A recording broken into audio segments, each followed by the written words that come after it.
Easy peasy. Your abilities. It's not hard. Okay. You can say so. Drink that coffee. It's like cold now. I got it over like an hour ago. So, not good. Mic check on Benedict. Mic check, Oh. 1, 2. Just making sure. Make Good. Pointed. He's good. there you He's go. good. He's good. All right. Welcome back to another podcast. It is Thanksgiving. Happy Thanksgiving. I'm not thankful for you, Good. and I'm not thankful for you, Good. but I'm Oh, thankful sick, dude. for you. Today's podcast is sponsored by Petrol. Partnership. Petrol is a monthly subscription car service made by car enthusiasts, delivered to car enthusiasts. It includes stuff like little knickknacks, tools. What else we got? We got detailing supplies, novelty items, garage gear stickers, and it comes right to your doorstep, Calv.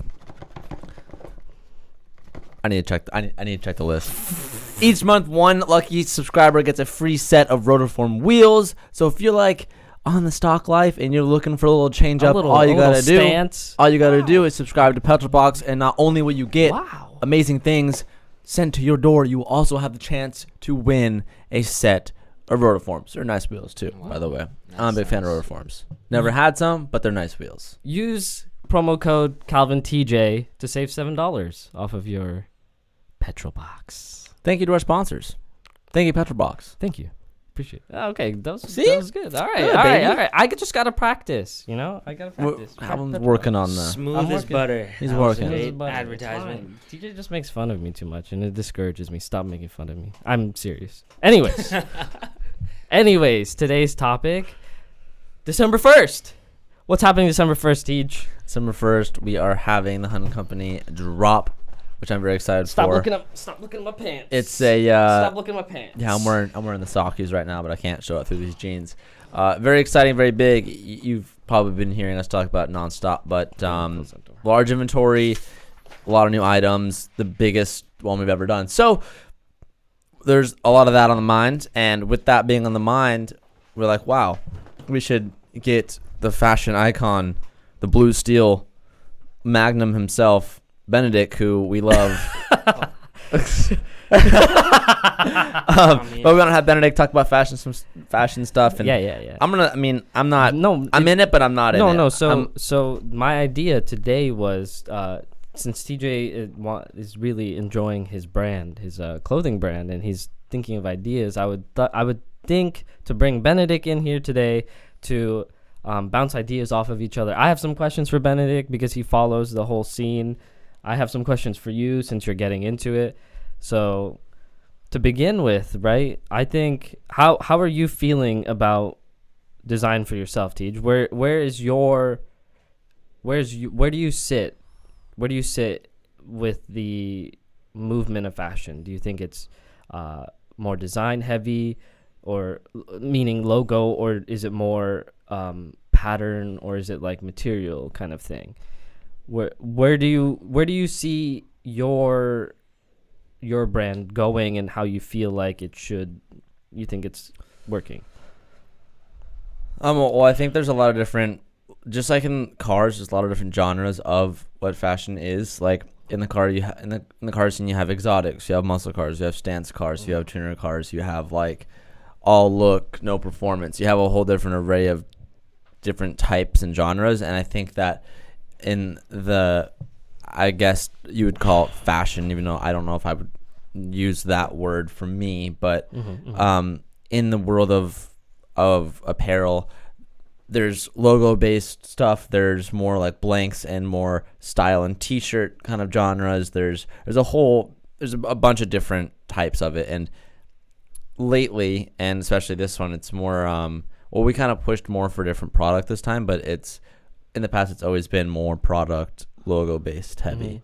That's kind of where I would say we lie, just because for me personally, I only like to create stuff that I would see myself getting hyped on, and That's awesome. Yeah.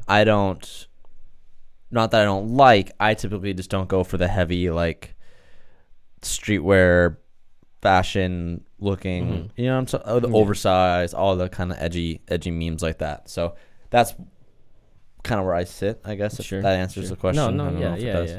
So then for Benedict, I have a question for you. Like, as a person that follows the industry to an extent, right? I'm sure you don't spend too much time, but like as a person that likes that world, what are you feeling? What are you feeling? Where do you see it?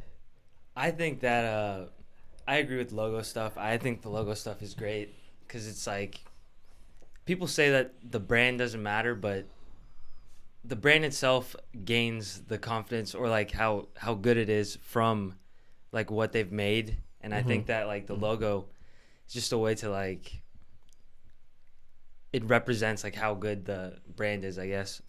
So And like the evolution of a logo, or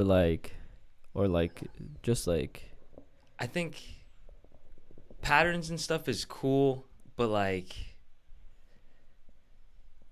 I'm fucking up. no, it's all right. No, it's all right. Just, Don't get no, it's nervous. all right. Don't Yeah, get no, nervous. it's fine. No, I so, think what he's trying to say is like, okay, I could be totally off here, but like, okay, so Champion, what we're wearing right now, dude. In my opinion, like 2 years ago, Champion was butt. Is that true? It's true. And like they've recently kind of been on the come up lately. And now when you look at Champion, you see that logo, you're like, oh, that's Champion. Like that's more like in style. Like the logo that itself, you could have the same T-shirt, the same blank T-shirt, and you could have a Champion on the front of it, and you could have a Walmart logo on the front of it. And just because of the Champion logo, that one's gonna be more expensive, right? That one's gonna be quote unquote cooler, right? You're saying because of its status. You think? I guess I'm trying to branch off or go Yeah. deeper than what you were I saying. mean, I guess that is true. Also, like Like, how does that company develop its how's that even happen? Like, honestly, how did Champion?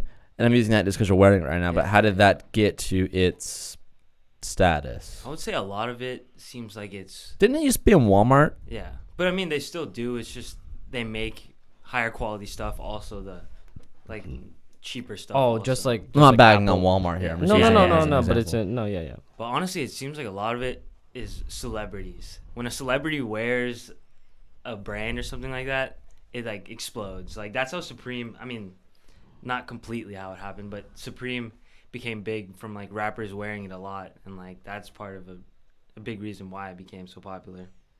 What are your thoughts on that, Teach? What do you feel like? Well, I mean, yeah, I think that I remember when I started to find out what Ultra Boosts were when I saw it's so stupid, but when I saw Justin Bieber wearing them a lot in like paparazzi photos, Uh-huh. and he wore them like for a while, like he was wearing them at all of his concerts. He was wearing like the gray Ultra Boost and the white Ultra Boost with his like outfit change he was doing, That's interesting. and I think I don't know where, but that's where I saw those shoes for the first time, and I was like, those are dope. I'm buying those. Was it because it was just on Justin Bieber's feet? I don't know. But I saw them and I was like, those are fucking hot. Yeah, So I went and I bought like 4 pairs of them. Oh, nice. But yeah, I mean, that kind of goes off Yeah. of what Benedict said. You kind of see a celebrity. But I don't even know if it would I don't know if I would call it because it's a celebrity, but more so this individual has a handfuls and handfuls of eyes on them. So it just gets the exposure. Like, I don't know. I mean, probably like if there's like the diehard like Kanye fans, like You want to wear what Kanye wears. well, but like I think the Yeezy boosts are like dope, Yeah. even if Kanye didn't. I don't buy Yeezys because Kanye. What I don't give a fuck who made them. They look dope. And they're They look comfortable, cool, so I got yeah. them. But there's always that like psychology. It's like, well, would you originally thought they were cool? If I don't know, you know what I'm saying? Yeah. Yeah. Since Benedict is very much one of those hipsters, for the lack of a better term, that like finds like the brand that's really cool, and then eventually it gets some notoriety. And how do you feel about celebrities? Like, how do you feel about that notion that a brand becomes popular because of such a thing? Do you feel like it's discrediting or something? I think it's cool. I think it's funny how people are like, things suck because they become popular, which makes sense in a way. But I think it's just great for brands. Like, that's like the goal, to become popular and have like, people want to buy your stuff. Yeah. But I think part of it with fashion is, even for me, is like you want to wear things that people don't have, or like not even just for the flex, but just for the individuality. You'd want to wear something that not everyone is wearing. So I think that's part of it. Yeah. Yeah, I think that's Well, so wait, hold on. I'm gonna branch off of that real quick, and this is a different tangent. But Sure, now I'm that's kind of fine. just like I'm branching off. No, yeah. Go ahead. Yeah. How does like a new brand come up in the fashion world these days? Are there any like young ones that you like see sprouting and you're like that's gonna be like the next like Supreme? Or how would you even come up in that? Honestly, it seems I can't speak to that, but it seems like it really is when a celebrity wears.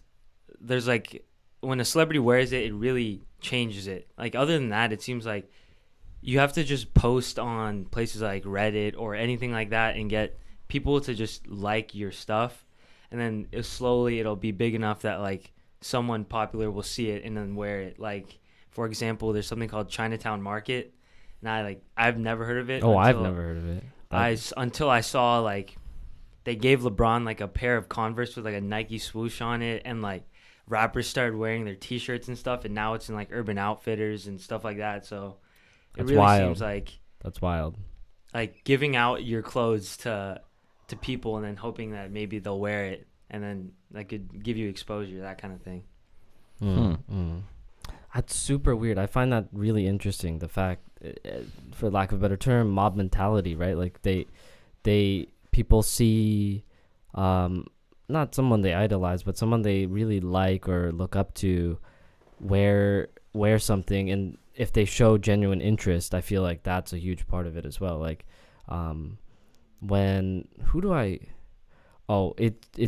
mean, I would go not into fashion, but like I don't really buy clothes, but my favorite streamer, Destiny, the headphones that I use and Benedict uses, we use them because of him. Like he genuinely loves the product, and he genuinely endorses it without like saying, like without ulterior motive. He was just like, this is some good shit, right? So like if like someone genuinely said, like, or LeBron said, oh, these are some sick shoes, like they're fucking cool, like fuck with it, right?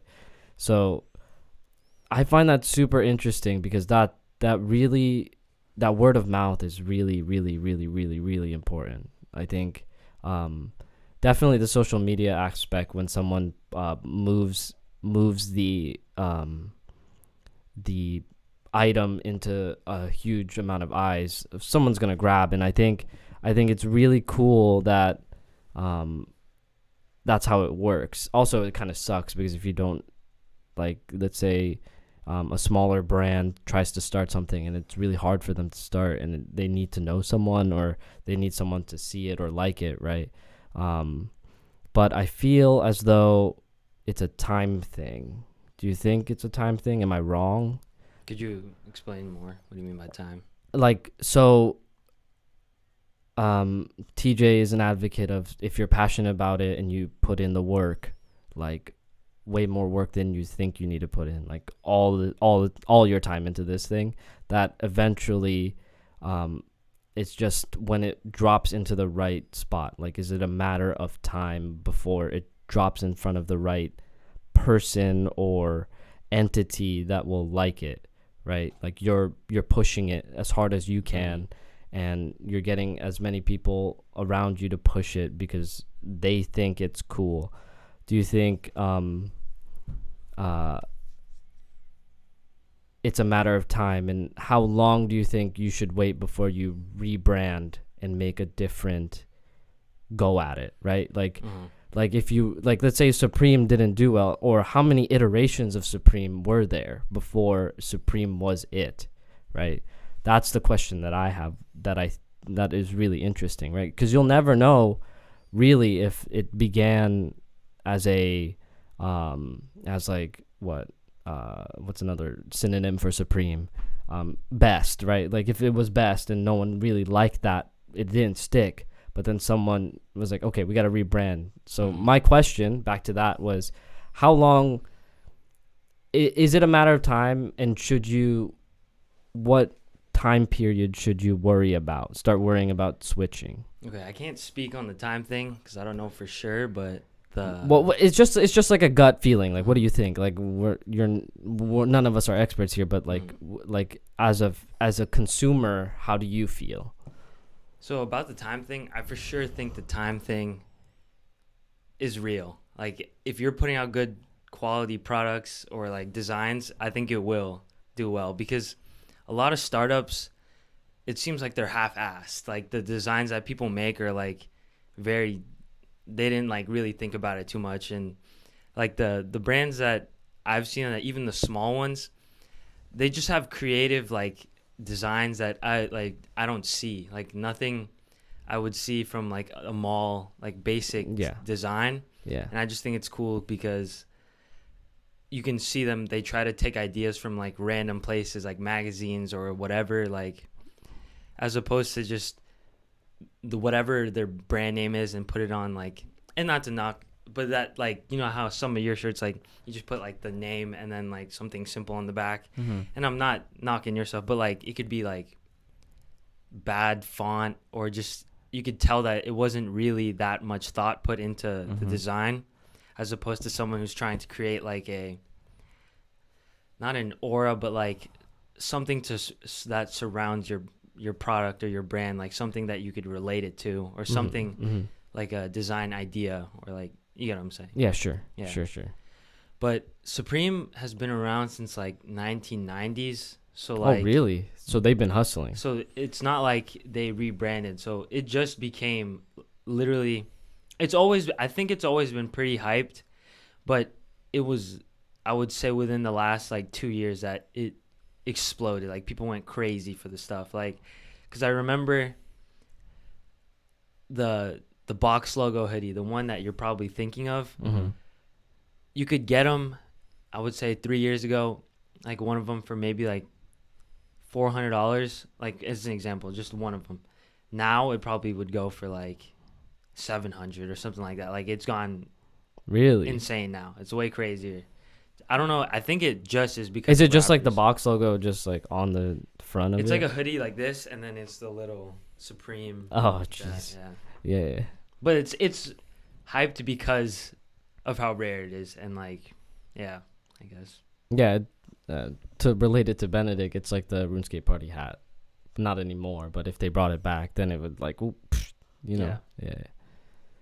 What do you think, Teej? You're sitting there all quiet. Like, no, I'm just listening to Benedict. Yeah. I mean, I agree with a lot of things that he's saying. But yeah, I think everyone's like what he was saying. He was talking about designs and stuff like that. I think there's a lot of it goes into like what your certain style is. Like some brands are like super simplistic, and others are like really edgy and abstract. And I don't remember. I mean, I don't know much about Supreme. Like honestly, I don't think I even own anything from Supreme. But like use examples that you would know, really. You could use Alpha Elite, right? Alpha Elite. How do you think their come up? How do you feel about that status? See, so theirs is like yeah, crazy. so that's a difference. That's a whole nother like branch that I was referring to, like the way a company grows. And I was kind of gonna mention what Bennett was saying. He was like, some stuff's like super simple. You can, like he said, some you could tell that he said it seems like some companies don't put that much effort into it, but I think it's not that they're not putting effort into it. It's more so that they're young.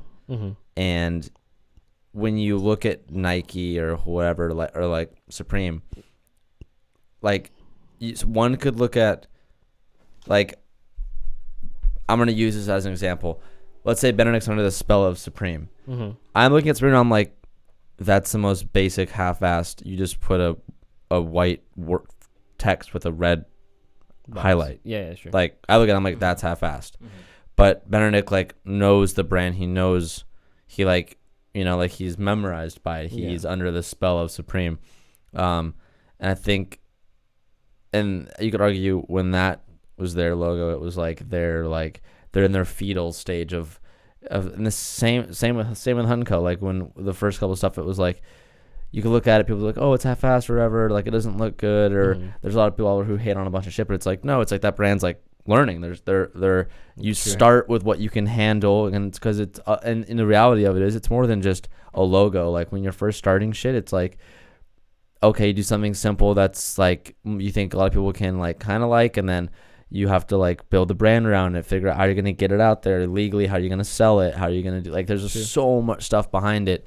And then you're talking about Alphalete, and they're the same way, like, but Alphalete is different because they started as like simplistic like logos, and then they did like kind of like a hard change like halfway through like their life at this point, and it was like, no, let's make the quality of the product be the standout. Sure. And then people start buying for the just like it could be a blank slate, and you'd be like, well, the way that product is and that's gym attire, which is like completely different than streetwear and like cotton shirts and whatever. But so it's kind of like has like a little asterisk over top of that one because it's a little bit different. But yeah, I mean, owning a brand itself is like I can speak from. It's really difficult to do a startup because when you start, you don't know anything, and you're only starting it because you look at others out there, and you want to have something that you can represent yourself. And you know, there's a lot of people who, and this goes for a lot of people who start their own shit, whether they're like from YouTube or they're like some famous Instagram person, or they're just like some Joe Schmo who like is getting a shit out there on Reddit. There's always a bunch of criticism from, especially when a company is doing well. There's a couple, like I'm speaking from personal stuff here. Okay. There's a couple people in the car industry who like hate on like YouTube or the young YouTubers creating brands and stuff. Like there's that one guy. Don't name him. But like he does stuff in the industry and like creates artwork and has done stuff in the past, and he like and not even him but a bunch of people like will see other influencers in the car space and the newer generation create stuff and they hate on it so hard, and they're like, oh, it's just like bland like text, like that looks like it's some font off of Word and stuff. But like I feel like a lot of time, in my personal, I like brands that have a story and actually have representation other than some stupid name that doesn't mean shit. It's like when you look at Legends Media or you look at Hunting Company or Throttle. Like Hunting Company started as like a movement, and there's so much more behind it than what the logo is, which at face value, I think that your logos and your brand awareness does matter, but I think that you can create, and I'm going to use the illusion of like the spell of Supreme. You can like cast that spell on people out there when you get them to fall in love with the meaning and the purpose and the brand, and then just adding new faces and at face value stuff. Just that's how you kind of keep selling it. But so it's always really hard to. I mean, I feel like you can't, when you judge brands and like you're trying to figure out what's cool and what's not. I think in my opinion, it's important to know like where are they in their life cycle of the brand, because I think that matters. And to me, I just kind of geek out on that. I'm like, oh, like they're old, they're new. Like it kind of gives me a further insight of the brand, and I like that. So that's super interesting, because that's where most ideology for art, right? Like so museum art, like paintings or sculptures, right? It's the history. It's a history of whatever. There's a and the whole hating thing is really interesting that you bring that up. Because a lot of people hate Supreme. Yeah, a lot of people do, and it makes a lot of sense because they don't quite understand the history. So there's this particular painting of a woman sitting on the right side of the frame and just a literal black box in the top left corner, and people that don't understand really why is this art, why is there a black box, and why does it matter? But the history behind it is they black out the clocks. There was a clock that's supposed to be on that wall, and it was like a whole religious movement. That religion was like I don't remember, for the lack of knowing. The idea was that the religion was being cut out, and they were protesting with this painting. So I find it very fascinating that along with art and what you're saying and with fashion, a lot of history has to be known. And when Benedict was explaining to me the history of Supreme, right, that's super cool. That's super cool to know where like they come from, and everyone is a startup, right? And everyone's gonna not like it because they don't understand where and who and how it was developed, right? So I think it's really, really cool that everything is similar in that way of history and knowing where it comes from. Like knowing that Champion was like a Walmart brand and where they come from, I think that's, or where they are now, right?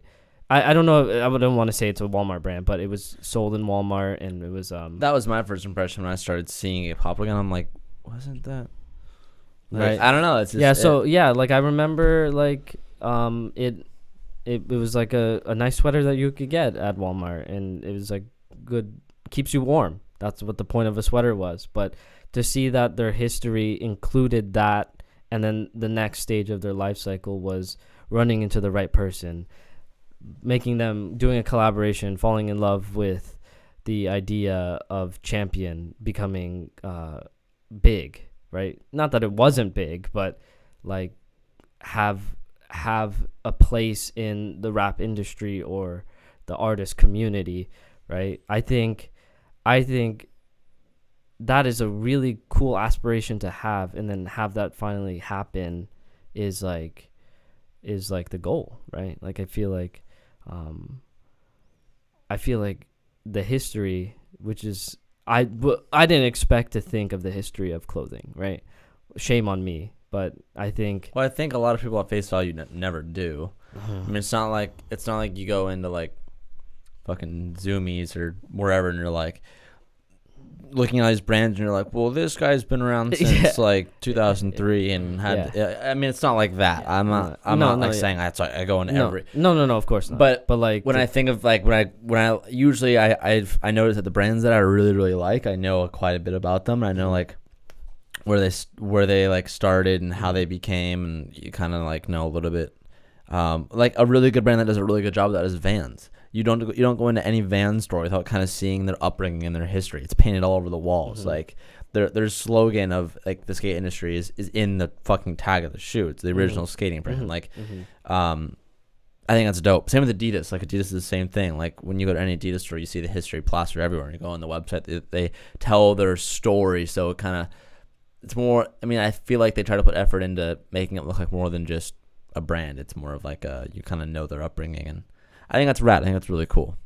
Yeah, I think that's what I was trying to say at the beginning where I was messing up. It's like shirts can just have the logo, like the name of the brand, and like obviously when you look at it for face value, it's just like it's just the writing, the name of something, and like it's super simple, but like people like it for the name because of what they've done, like the history of the brand, and like how cool it was for like high-end brands like a Saint Laurent when they have a simple writing. It's cool because of like they're able to what get they to did that in the fashion industry, and like what they did before that to make like these simple shirts that people like the brand itself, like they enjoy it to wear it. Oh, that's it. It's like they've earned they've earned the right to sell a shirt with just something like super simple on it. Like polo, like all it is a horse, and that's all it is. And then polo also is like started as like the really nicer clothing, like nicer material. But it was just a small example, right? Like, sure. Like they probably started out like that, but like for you got to get notoriety, and the only way to do that is to be pretty wild, and then have a way into the simplicity. Or if you start in it and there's a lot that we just talked about to get into it, but I think it's very fascinating. It's very fascinating how to do it. Benedict, what do you see? What do you see as trends, like trends for startups? Like you find like that one that you're talking about, the China one, Chinatown Market. Like what are like commonalities you see? I'm very curious, like between these guys, if you see any. Honestly, they're all pretty different, but it just depends on what they take what's the word I'm looking for? Inspiration from. Like Chinatown Market's supposed to be like they take from like certain things like the college font or something like that. Like one brand I know, it's called Fucking Awesome, and they're like, they take the weirdest like designs I've ever seen, and they just put random things, and they're super, like the drawings are really out there. I don't even know where they get these designs from, but I like them because I've never seen the clothing that they've made. Like if you want to look it up on their website, Yeah. Fucking Awesome. It's like they put them. I don't even know how to explain it. You just have to look it up. You'll know. Yeah, it no, yeah, when you for see sure, it. for sure. I think. So how? This is a personal question for you, Benedict. How do you fall upon these? Like, are you on Reddit surfing to find these? Some of them I follow a lot of clothing brands on, or I mean like Hypebeast and these type of Instagrams that kind of showcase them. And I also see rappers wearing some things, and I'm just kind of curious, and I want to look it up and look into it, because for me, I like fashion because I like to wear clothes that people don't have, and that's not to flex or anything like that. It's just I would rather show individuality, because I don't like the designs I see in malls, because for the most part, this is a little tangent. No, but go ahead. it seems, one thing I read, I don't know where I read this, but it's for like Gucci or something like that. The menswear was like 10% of all of Gucci. Like it's mainly a woman. Fashion is mainly woman based, you could say.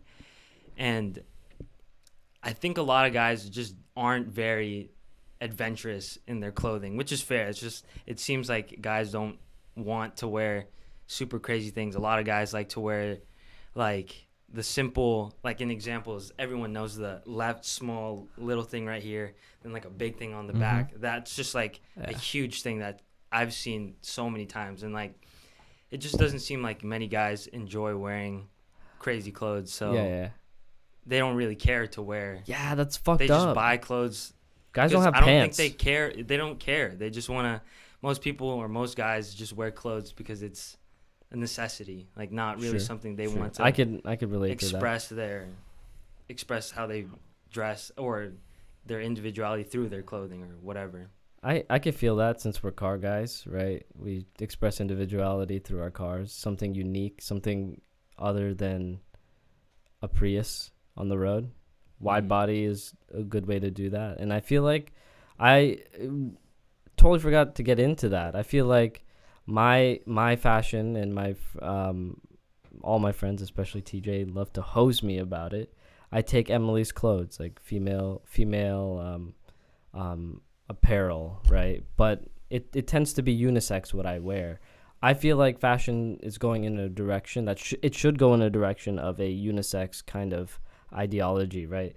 Like my sweater or my jacket right now has this like ripply effect on it, and this can be found on pants and shit. And I remember when I first saw it, people were telling me, oh, that's a girl's thing, girls can only have that. And then I saw TJ buy, is he wearing that? TJ has those pants, but it's not all the way. It's like a little bit. And they're called biker jeans. I don't expect you to know that. Yeah, I think they're called biker jeans. So I feel like female apparel has a lot of cool dimension to it, and what Benedict is saying is like the one dimension, the shirt with the bits of logo, and then jeans or pants, right? Like guys' pants consist of khaki pants, black, and jeans.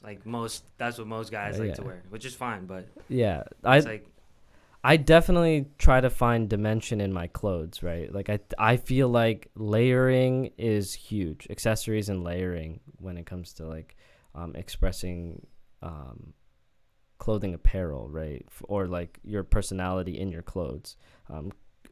Argue with me if you don't feel the same way, brother, but I feel like a unisex kind of approach really helps with expressing individuality. Like I think the dimension in clothing, like I'm super into like Neo City or like our background here, like anything that's from like Tron or Blade Runner, that kind of apparel, like Asian wear, Asian like Japan, Korea, they have like really crazy layering, crazy like fashion. Like I feel like that's really cool.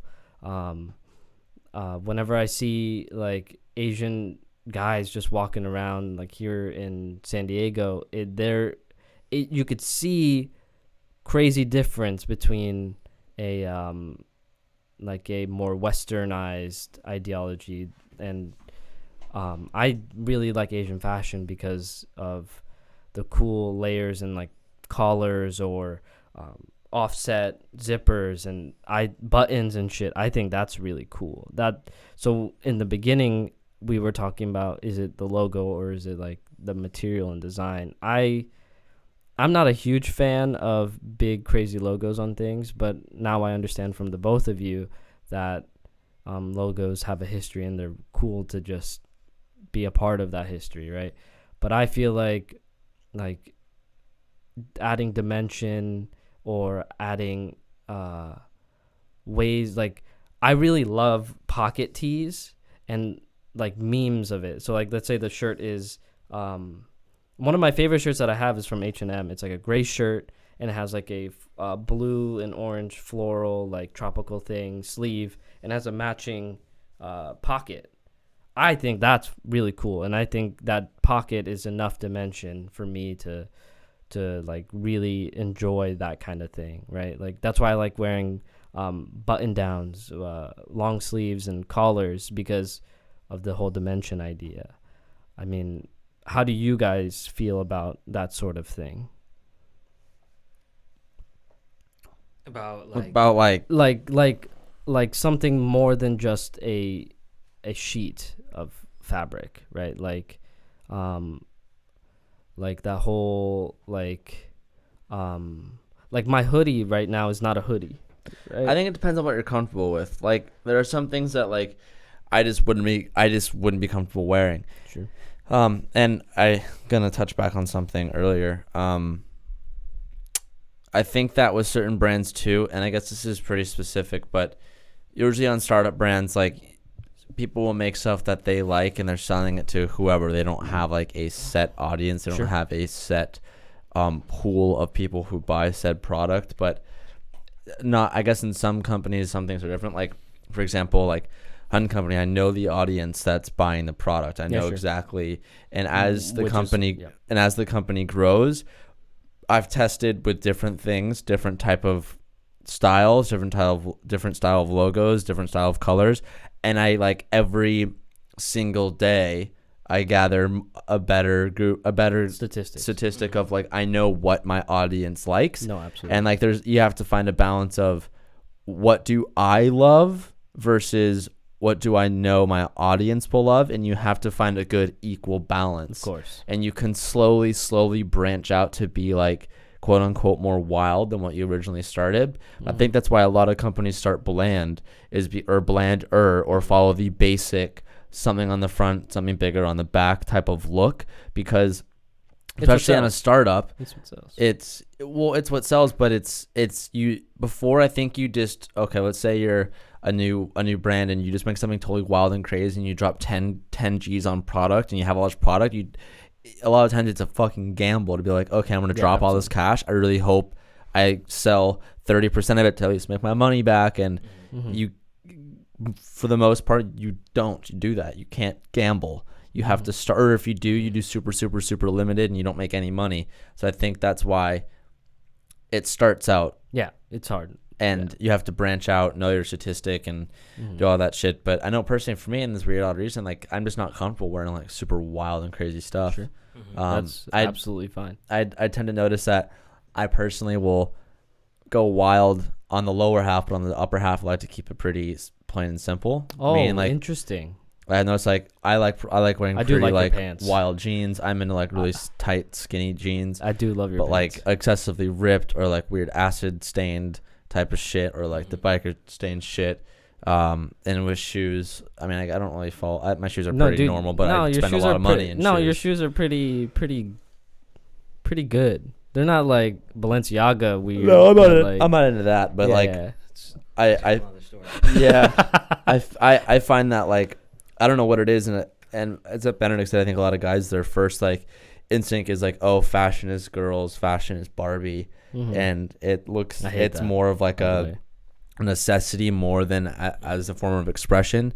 And I could speak for myself. I'm trying to learn how to. No, which is good. Yeah, exactly. Yeah. And Benedict's farther along down that path. I think a lot of people. But there is a whole different, and it's weird. Like it's a different to be the wearer of a brand and to be selling of the brand. Yeah. So I do see where you're coming from because you wear a different lens. Yeah, absolutely. I could see how what you're saying is it is a gamble. So like, if you put out something crazy and you have a bunch of product and you have no idea how well it's gonna do, like it's not necessarily worth it to try to go crazy on the first like few attempts. I could see. Or first couple of years, honestly, until the company's like actually cash flow positive. I mean, like that. I think that's a big thing. I mean, like imagine if you're like an actual startup brand, right? And you're doing well the first couple of years, and you have like employees and shit. Like, sure, you could do like a couple limited drops of some wild and crazy shit, but imagine if you like fully invest, like, and you have like mouths to feed, you have people on salary, like you don't want to like go balls crazy on this crazy drop that you think will be gnarly and then have it do a flop, and then I think that's like that could be like a suicide mission, which is I don't know, interesting to think about. No, absolutely, that's something to worry about. Yeah. Well, how do you? A little question: do you feel like there's lack of pants for guys, Teach? Yes. As a connoisseur of wild and crazy pants. I'm like so picky with that shit. It's like my food. Finding pants for me, it takes a while. Sure. There's so much that goes into it, like the shape, like how it has fits to on fit. your legs, It's much different it's much harder than picking out shirts and shit. A shirt is always gonna be, for the most part, the same dimensions. Yeah. Nice. Yeah, I don't know. Bennick has some pretty wild pants. He's got his like. Yeah, I got some. You're in a plaid phase right now. No, you can't. They can't see it. Oh, he can. Boom! Damn! Damn! Look at that leg. Look at that leg. That Too flexible out here, son. I have a question for you. Okay. I don't know how much that you go into for your design. Like, how much is it? Like, do you have guidelines and then you tell your designers, hey, I kind of have like this idea, or do you have like set things that like specific ideas you want on your clothing? So I mean, it's been a mixture of everything in the past. Like, I've been told this recent drop December 1st. December 1st, baby. Hit him with that. So stop looking at my pants. That should be your logo. Stop looking at my shirt. So for every drop other than this one, I like have drawn the logo myself or drawn what I want, and then I give it to someone who can, make it look a million times better. And yes, that's a lot of shit that like I'm like, I love this style of a shirt, I love this design, I love this, and I want to create it. This most recent drop December 1st, it was more of December 1st. Calvin's girlfriend, Emily, who does a lot of designs and does a lot of like artwork and stuff for me. I kind of went to her and I gave her like, I gathered a handful of inspiration things. Like, imagine, you just like cutting out things out of a magazine. Like, I like this design, like this design. And I went to her and I did it backwards on normally. I picked out the product that I individually liked and I wanted to run for this season. And then I went to Emily and I'm like, this is the inspiration of everything that I want, like on said product. And I'm like, make something, like try to like let your imagination run, because she's done stuff in the past. She kind of knows where my head is. And then she brought it, and this is the process we did for this. And she'd come back to me and she would show it to me, and I'd either be like, I don't like that, or like that was kind of missing the boat a little bit. Can you try to like do it again, but with like this type of a lens? But yeah, it was for 98% of everything has always been like premeditated. Exactly, I know exactly how it's gonna look before it's made. But this was the first drop that I was kind of like, this is my inspiration, this is my vision. Like, what can you make of it? Gotcha. But I don't know if any other brands do that. I don't really. I've never asked that. Oh no, we before. did see the creative making process at what's the thing that you bought? New Zealand memes, the iLab. Mm-hmm.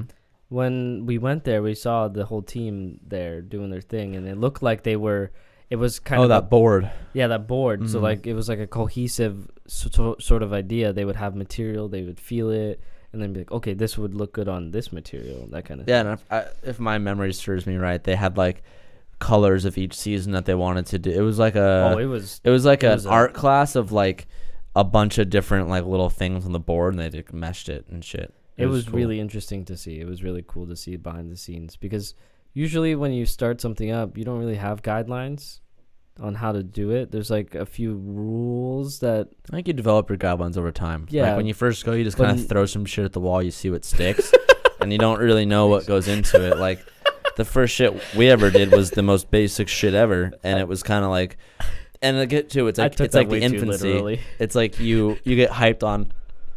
You get hyped on. You just wanted to be out there. That was a really funny analogy. I took that way too literally, and I just imagined poop flying at a wall. And it's like, oh, that's stuck.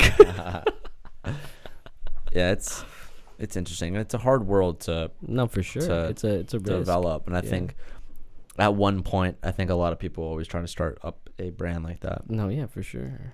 Yeah, so like, if I like hypothetically, if I wanted to make something, and so you had a following before you started selling clothing, correct? Mm-hmm. So like, if someone like me wanted to make something, when you make the designs and you're getting ready to sell them, would you make it so they buy the clothing and then you create it, or just have a stock and just gamble on?